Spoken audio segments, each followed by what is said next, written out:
तो बोले नरसिंह भगवान देख ना तू भीतर है ना बाहर है, बीच गहरी पर है। का अब भी नहीं मरेंगे क्यों? मैंने दूसरा वरदान मांगा था, ना ऊपर मरेंगे ना नीचे। का देख ना ऊपर है ना नीचे, तू मेरी गोदी में है, मारा जाएगा। का प्रभु अब भी नहीं मरेंगे? मैंने वरदान मांगा था ना किसी शस्त्र से मरेंगे ना अस्त्र से। तो नरसिंह भगवान ने कहा देख हमारे पास कोई कट्टा बंदूक तो नहीं है, तेग तलवार तो नहीं है, ये हमारे लंबे लंबे नाखून है, इनसे तुझे फाड़ेंगे। फिर भी नहीं मरेंगे क्यों? क्यों मैंने वरदान मांगा था ना हम किसी नर से मरेंगे ना पशु से। तो भगवान बोले देख मेरे चेहरे की तरफ, चेहरा हमारा पशु का है और धड़ की तरफ देख, धड़ हमारा नर का है। तो हम ना तो नर है ना पशु है, दोनों मिक्स है, मारा जाएगा। कश्यप ने कहा फिर भी नहीं मार सकते क्यों? हमने वरदान मांगा था, 12 महीनों में भी नहीं मरेंगे। भगवान ने कही सद जाओ, रुक जाओ, तुम जितने चालाक हो उतनी चालाकी हमने पढ़ के छोड़ दी है। और जिस दिन तूने ये वरदान मांगा था 12 महीनों में नहीं मरेंगे, उसी दिन से मैंने एक दिन चुराना शुरू कर दिया और एक लौंड का महीना बना के तैयार किया। तू 12 महीनों में नहीं मरेगा, तेरे लिए मैंने लौंड का महीना बना के तैयार किया है। महाराज परीक्षित इतना कहने के बाद में इधर नरसिंह भगवान ने उसके पेट में अपने नाखून चुभा दिए और पेट में नाखून चुभाने के बाद में हिरण्यकश्यप को मार दिया। हिरण्यकश्यप को जब मार दिया है तो बेटा प्रहलाद हाथ जोड़ के खड़े और बोले हैं कि प्रभु हमारे पिता को छोड़ दो। तो प्रहलाद जब कहने लगे ये हैं, तो नरसिंह भगवान कहने लगे बेटा तुझे मारने में इस पिता ने कोई कसूरी नहीं रखी, फिर भी तू इसी का गुणगान करता है।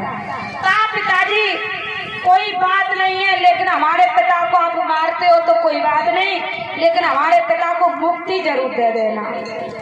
तो भगवान बोले देख भक्त, हम तेरी भक्ति से बड़े प्रसन्न हैं, और रही बात मुक्ति की तो तू ये बात मत कह, हम जिसे छू लेते उसे मुक्ति मिल जाती है, और फिर इसका पद तो हमारे हाथों से हो रहा है, इसे तो मुक्ति मिल ही गई।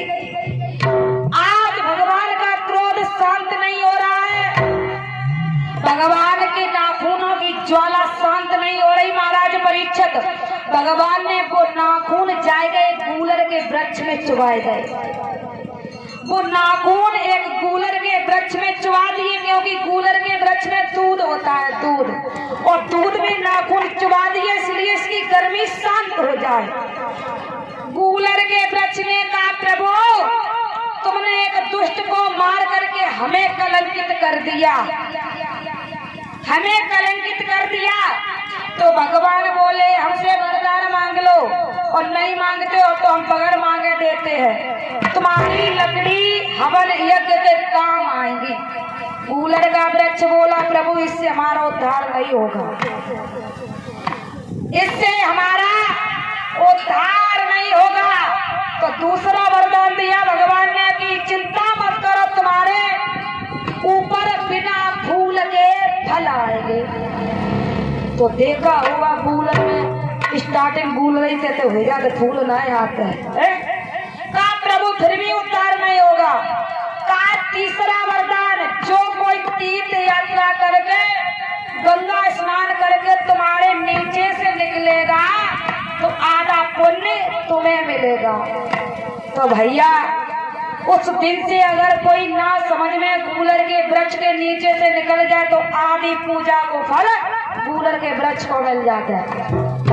इधर श्री हर गंगा मैया के किनारे बैठे राजन परीक्षित जी ने सुखदेव जी से प्रश्न कर दिया महाराज हमें जब बताओ अगर काउ पता ना हो जब बात और गंगा स्नान करके आए तो बाबू आ तो पुण्य तो चलो ही गए।